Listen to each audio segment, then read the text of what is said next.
Hello, welcome to the Learn English Lab. Hi, everyone. Today we're diving deep into something really fundamental for connecting with others and showing who you are. That's right. We're talking about discussing personal values in English. It's a key aspect of communication, isn't it? Especially when you want to build, meaningful relationships. Absolutely. Yeah. And it really matters because in many English-speaking places, like the U.S., for instance, Right. talking about what you believe in is a pretty common way people connect. Yeah. Whether you're making friends, maybe on a date, or even in a job interview. Or just having a conversation with a bit more substance, So think of personal values as your guiding principles. It's kind of like your core beliefs, the things that really influence your actions and decisions day to day. Okay, so understanding these and being able to articulate them in English. It's not just about boosting your language skills. No, it actually lets you show your personality, your character with others. So we'll explore what these values are, and maybe more importantly, how you can talk about them naturally. Let's start with the basics then. What exactly are personal values? At their core, they're really about what's important to you, what holds significance. Right. They're very individual, of course, but they are often shaped by different things, aren't they? Definitely. Things like your family, your upbringing. Your culture, maybe religion, or just big life experiences you've had. All those things mold them. So, to make it clear, let's maybe look at some examples. Good idea, like honesty. Okay, honesty. That's about telling the truth, being sincere in how you deal with people. You might think, I always try to be honest, even when it's, tough. Right. Or how about loyalty? Loyalty. That's staying committed, isn't it, to people or maybe causes you believe in. Yeah, someone might say, I really value loyalty both in friendships and at work. Then there's responsibility. Ah, yes. Owning your actions, doing what you think is right. Sort of like, I believe in being responsible for my own decisions. Exactly. And freedom. That's a big one for many people. The ability to make your own choices. Right. You might hear, freedom is something I definitely don't take for granted. And maybe one more. How about compassion? Good one. Caring about others' feelings, their suffering. It might show up as, I try to treat everyone I meet with compassion.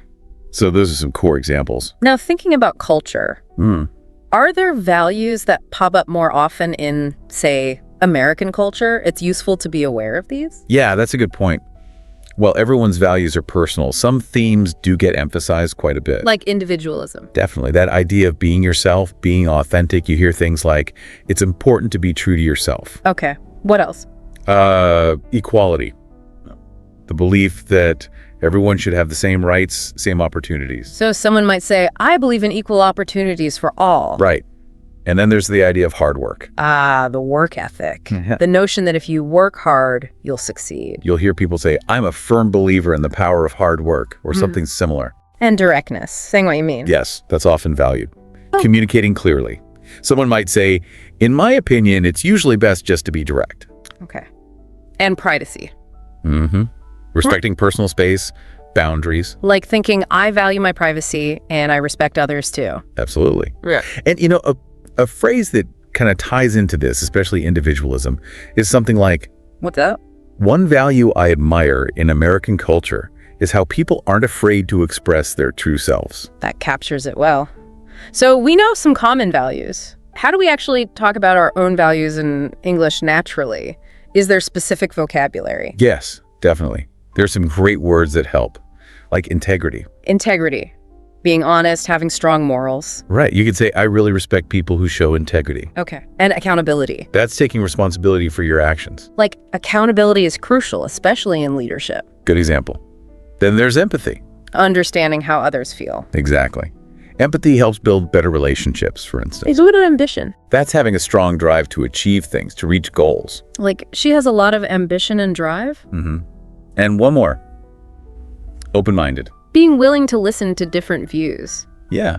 Being open-minded helps you grow as a person. Something like that. So vocabulary is helpful. Are there also sentence structures or phrases that work well? Oh, for sure. There are some really useful sentence starters. Like what? Well, the straightforward one, I believe in. Ah, simple. I believe in treating people fairly. Perfect. Or what matters most to me is... Okay, what matters most to me is being authentic. Nice. Another direct one is just, I value. I value deep conversations over small talk. I like that one. Me too. Or you could say, one of my core values is. Getting more specific, one of my core values is respect for others. Exactly. And maybe lastly, for me, it's important too. For me, it's important to stand up for what I believe. Those are all great ways to phrase it. Let's put these into practice. How might they sound in, say, real-life situations? Okay, good idea. Imagine you're in a job interview. Right. They might ask, what motivates you? You could say something like, well, I believe in taking pride in what I do. And one of my core values is integrity.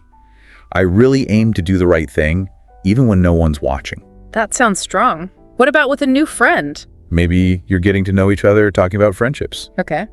You'd say, honestly, I really value loyalty. I think it's important to stand by the people you care about, especially in tough times. Yeah, that's relatable. And maybe in a relationship context. If you're talking about what's important to you, you might say, I'm looking for trust and honesty. For me, being able to talk openly is super important. Those examples really help. Now, flipping it around, how can we ask others about their values to deepen the conversation? That's a great skill to have. You can ask things like, well, simply, what do you believe in? Yeah. Or what's something you truly care about? Or maybe what values guide your decisions? Those work well. You could also ask about influences, like, has your family influenced your values much? That's a bit more personal. It is. Or even more reflective, what do you think makes a good person? That could lead to an interesting discussion. For sure. But the key when asking these kinds of questions, be curious and respectful. Absolutely. And really listen. Listen more than you speak. Good advice. Could we hear maybe a brief example of people actually discussing values? Sure. Imagine this short exchange. Okay. Person 1. I just can't lie to people, Person 2. Yeah, honesty is huge for me too. Person 1. And respect. Yeah. Even if we disagree, I think we should treat each other kindly. Person 2. Totally agree. That's something I try to live by every day. See? It can be quite natural. Or someone might just state a core value. How so? Like, one value that shapes my entire life is compassion. I think being kind, even when it's not easy, can change the world in small ways. That's quite profound. So to help our listeners practice, maybe some reflection questions. Good idea. Let's throw some out there. Okay, first one. What is one value you feel you would never compromise on? Tough one. Next, do your values generally align with those of your parents? Or are they different? Interesting. How about, have your values evolved over time? If so, how and maybe why? That requires some thought. Okay. In what ways do your values influence your relationships with others? And finally, can you recall a situation where you felt you really had to defend one of your core values? Those should get people thinking. Definitely. Now, you touched on culture earlier. Yeah. It's worth remembering that how we talk about values can differ, right? Absolutely. That's a really crucial point. For instance, in some cultures. Avoiding conflict might be seen as respectful. Exactly. Whereas in, say, American culture, often speaking up directly can be seen as honest and respectful. Not always, but often. So it's about reading the situation. Pretty much. Yeah. You need to learn to assess the context. In more formal settings, maybe be a bit more reserved initially. Okay. But in casual settings, openness is usually appreciated more. Got it. So maybe a couple of quick practice challenges before we wrap up. Let's do it. First, try upgrading a simple sentence. Instead of just, being nice is good. How could you phrase that using value language? Maybe something like, I believe in treating others with compassion, even when they don't do the same. It adds more depth. Right. Shows the value behind it. Okay. Challenge 2. Matching. Let's see. The values are freedom, respect, kindness, ambition. And the sentences. A, I set big goals and work hard to achieve them. B, I never interrupt when someone is speaking. C, I believe people should live the way they want.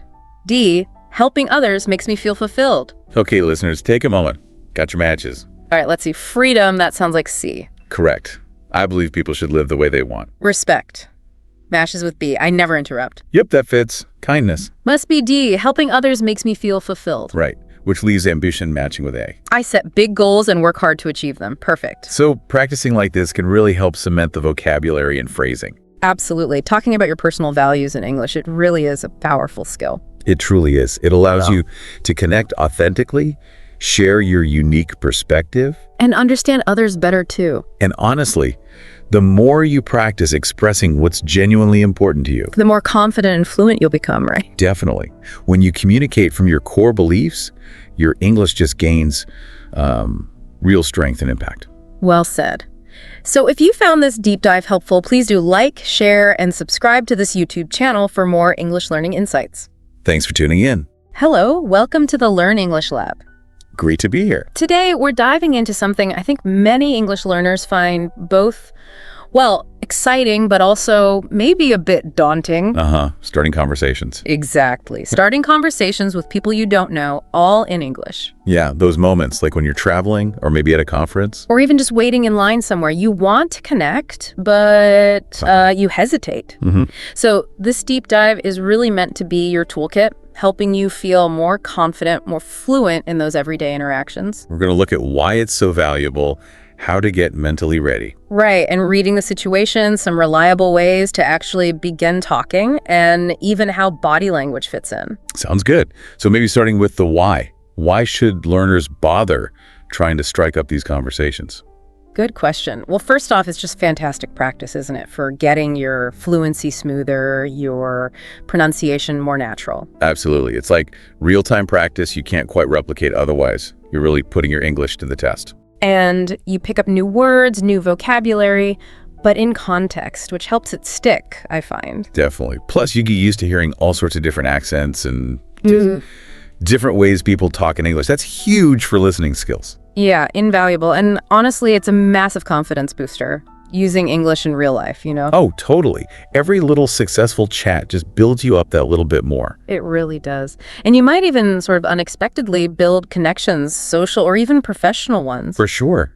Yeah. Think about it. A random chat could lead to a new friends or, a useful contact down the line. Yeah, like imagine chatting to someone at the airport because they're reading a book you love. That's the kind of thing these skills unlock. Unexpected moments. Okay, so it's definitely worthwhile, but how do you get your head in the game? Because it can feel nerve-wracking. Oh, absolutely. It's completely normal to feel nervous about making mistakes or not understanding everything someone says. That's just part of learning any language, right? Everyone feels that way sometimes. The key thing, I think, is remembering that mistakes are just normal. They're part of how we learn. Even native speakers make slips. Good point. Think of them as feedback, maybe, not failures. And confidence. Well, it comes from actually doing it. Start small.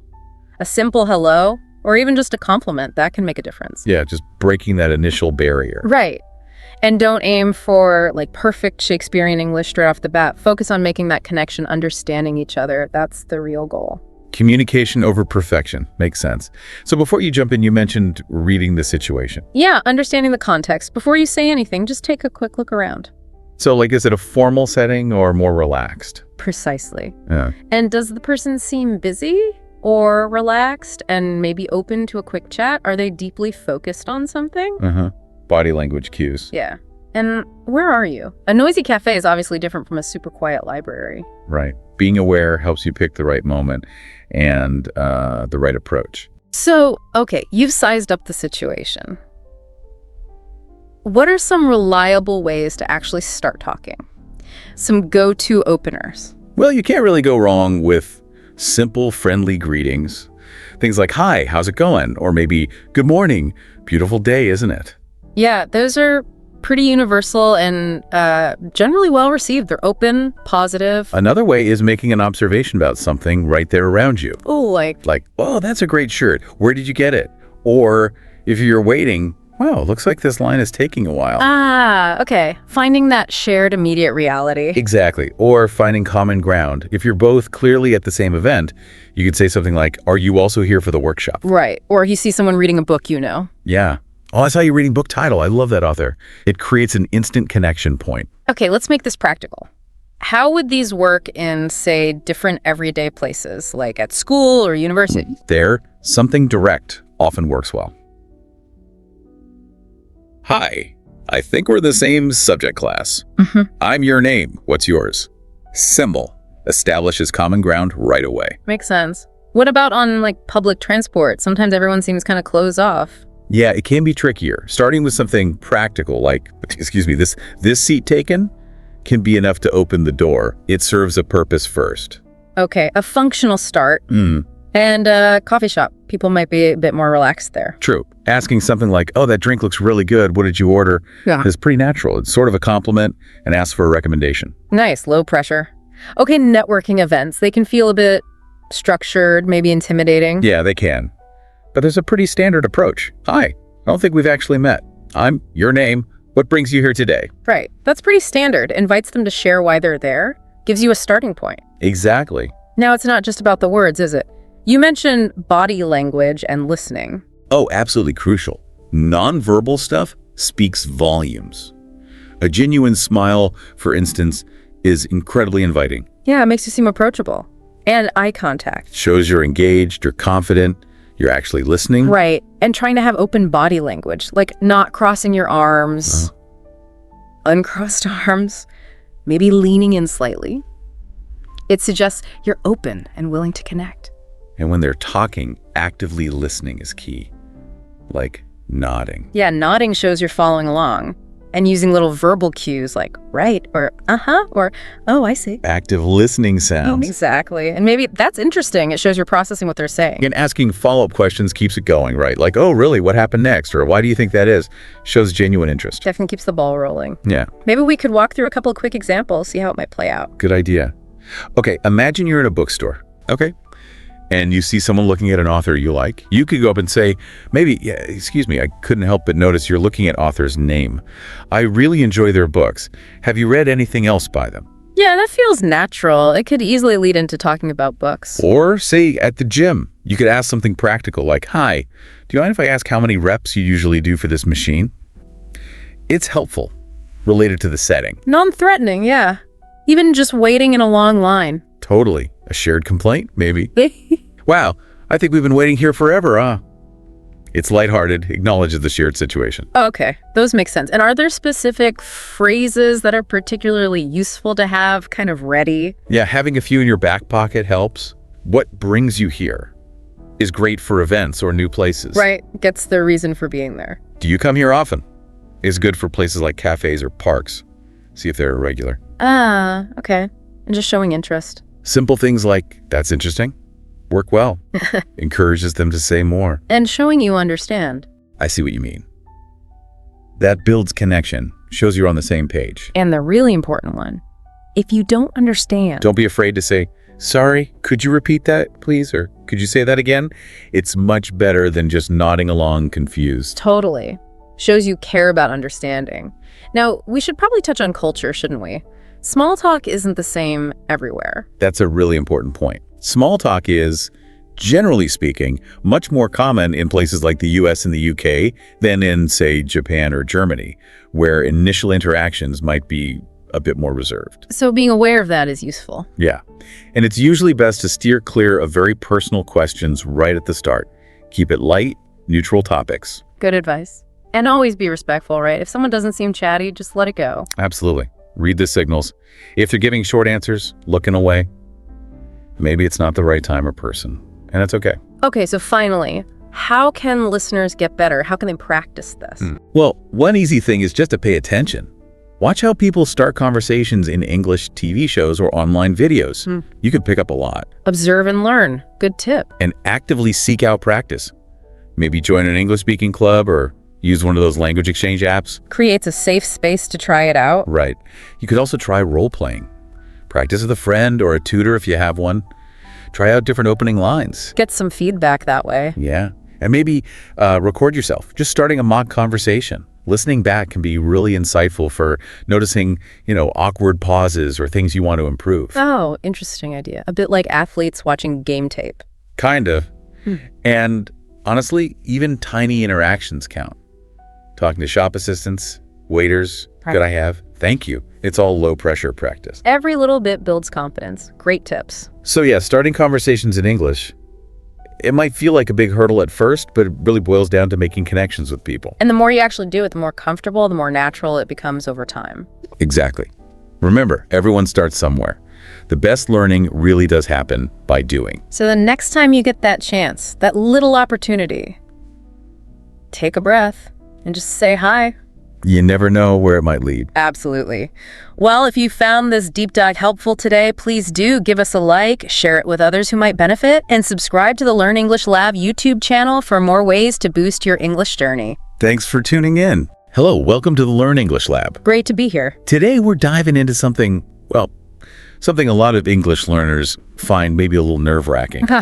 Asking someone out on a date. Exactly. It's more than just, knowing the right words. Absolutely. It's about feeling confident, understanding the cultural context too. Right. So our goal today is basically to equip you with the language and maybe a bit of that cultural know-how. So you can take that step, smoothly. We'll explore different ways you can ask someone out, some really casual, some a bit more direct. And we should also touch on things like body language, right? And how to handle different responses. Definitely. We just want you to feel more comfortable, more natural, navigating the whole dating scene in English. And it's interesting, isn't it, how language and social customs really mix together here? Yeah. Asking someone out isn't just about, perfect grammar. It's understanding those little social cues, the expectations. Right. What's considered normal? Yeah. And in many English-speaking cultures, especially, say, in America, being somewhat direct is often, it's appreciated. So not beating around the bush too much. Kind of. A clear, polite invitation. Usually that goes down pretty well. It doesn't often seem rude. Okay. Plus, suggesting something low pressure first, like grabbing coffee or maybe lunch, that's super common. Like a pre-date date. Sort of, yeah. These informal meetups are seen as a chance to connect without all the pressure of a big formal date. Okay, that makes sense. So let's get into some of the core vocabulary then, the key phrases people will hear or might want to use. Good idea. There are a few essential terms. Like ask out itself. Pretty straightforward, right? Just means inviting someone on a date. Yep. He's going to ask her out. Simple as that. Then there's go out. That can mean different things, though, can it? It can. It might mean dating someone casually, like are they going out? Or it could mean being in a more, serious relationship. Context is key there. Totally. And then you have a crush. Ah, yes, the crush. Yeah. That intense feeling of liking someone. Right. She has a massive crush on him. You hear that a lot. And the date itself. The actual meeting. The planned event. Their first date was great, or maybe not so great. Hopefully great. And lastly, maybe hang out. Yeah, hang out is much more relaxed. Spending time together, but without definite romantic expectations up front. So you could just say, want to hang out sometime. Exactly. Very casual. So, okay, we have the words. How do we actually use them? What are some common ways to phrase the question? Well, tying those words into actual sentences, you get some go-to phrases. Like the super casual coffee one. Yeah. Do you want to grab coffee sometime? That was really low-key. Doesn't scream big romantic date immediately. Right. What if you want to be a bit clearer, but still, friendly? You could say something like, I'd really like to take you out sometime. It's more direct, signals interest, but it's still polite, still courteous. Okay, take you out. Got it. And if you're feeling bold, or just want zero ambiguity? Then you could be quite direct, but respectfully so. Something like, would you be interested in going on a date with me? Wow. Okay. That leaves no room for doubt. Not really. It's upfront, shows your feelings clearly, often used when you're pretty sure you want to frame it as a proper date. So it really depends on who you're asking and, I guess, your own comfort level. Precisely. If it's someone you know casually, maybe a friend or someone from work or class. You could try something like, hey, any plans this weekend? Maybe catch a movie or something. Real open-ended. Exactly. It keeps it relaxed. Now, if it's someone you just met, maybe had a nice chat with. A slightly more maybe structured approach? Yeah, perhaps. Like, I really enjoyed talking with you. Would you be interested in getting coffee sometime? Still casual, but links it to your interaction. Nice. And if you know you've got those romantic feelings, Yeah. You mentioned being direct. Right. You could just lay it out there. Look, I like you, and I'd love to take you out. How about Saturday night? Are you free? Clear, confident. And that brings up another crucial thing. It's not just what you say. Ah, the nonverbals, body language. Yes, speaking clearly is vital, obviously, but how you hold yourself, your expression, that massively impacts how your invitation lands. So things like smiling, Definitely. A genuine smile makes you seem warmer, more approachable. Eye contact too, I imagine, but not like staring intensely. Right, not staring, just meeting their gaze naturally. It shows you're sincere, maybe a bit confident. And posture. Like, stand up straight, don't cross your arms. Yeah, open body language, it just gives off a better vibe, more positive. And also, try not to rush your words. Speak at a normal pace. Moderate pace, yeah. And pause. Especially after you ask the question. Give them a moment to, think and respond. Don't just ramble on nervously. Good tip. Give them space to answer. It helps to picture these, doesn't it? Like little scenes. It really does. Imagine you're chatting after class, right? Okay. You could say, hey, I was thinking of checking out that new bookstore downtown this weekend. Fancy coming along. Sounds natural. Yeah. And they might say, oh, yeah. That sounds cool. I wanted to see that place. and then you follow up. Great. How about Saturday afternoon? Perfect. See you then. Easy. Very laid back. Another big one these days is texting, obviously. Oh yeah, asking someone out over text. Very common. Super common. You might send something simple like, hi, maybe a smiley face emoji.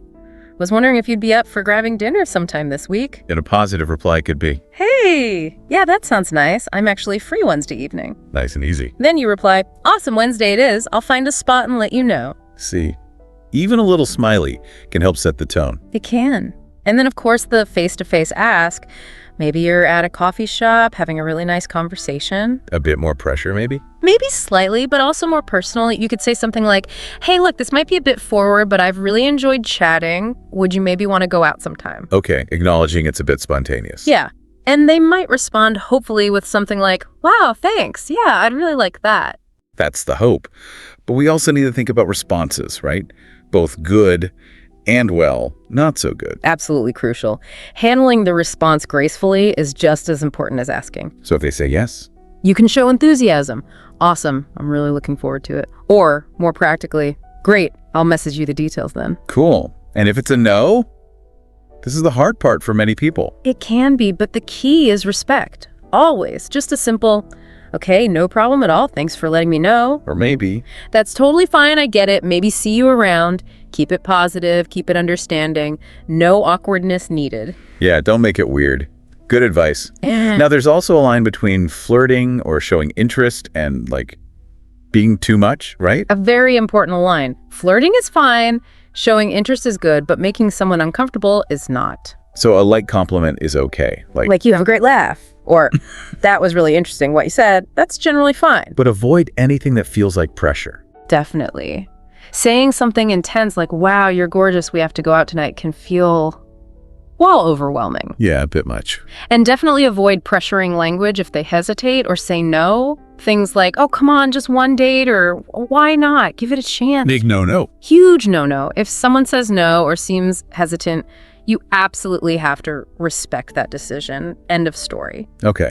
So for people wanting to get better at this, to see it in action, Watching American TV shows or movies can actually be pretty helpful. like which ones? Well, classics like Friends or How I Met Your Mother, even things like The Office or Modern Family, they often have characters navigating dating situations. And you can see how they phrase things. Exactly. Pay attention to the words, sure, but also their tone, slang they might use, how they handle yeses and nos. Yeah, and practicing yourself. Oh, absolutely. Practice saying the phrases out loud. Would you like to grab dinner this weekend? Are you free Friday? Maybe record yourself. That's a great idea. Listen back, hear how you sound. It builds confidence like crazy. Are there common mistakes learners make when trying these phrases? Yeah, a few typical grammar or vocab slip-ups happen. Like, Sometimes the to gets dropped, yeah. saying, do you want to go out with me? Instead of, Do you want to go out with me? exactly. Or missing words, like saying, you free tonight. Instead of, are you free tonight? Right. Or using the word date a bit awkwardly, like, let's go for date. When it should be, let's go on a date. Correct. Small things, but they make the language sound more natural. And as people get more advanced, maybe they want some richer vocabulary for talking about feelings or connections. For sure. You can talk about chemistry, that kind of natural spark, We had great chemistry. or shared interests, things you both like doing. We discovered we have loads of shared interests. Compatibility, how well you seem to fit together. I think we have good compatibility. You might feel flattered if someone asks you out or gives you a compliment. Pleased and appreciated. Nice word. And aiming for communication that is sincere, genuine, and heartfelt. Good ones to know. So, wrapping this all up, What's the main takeaway?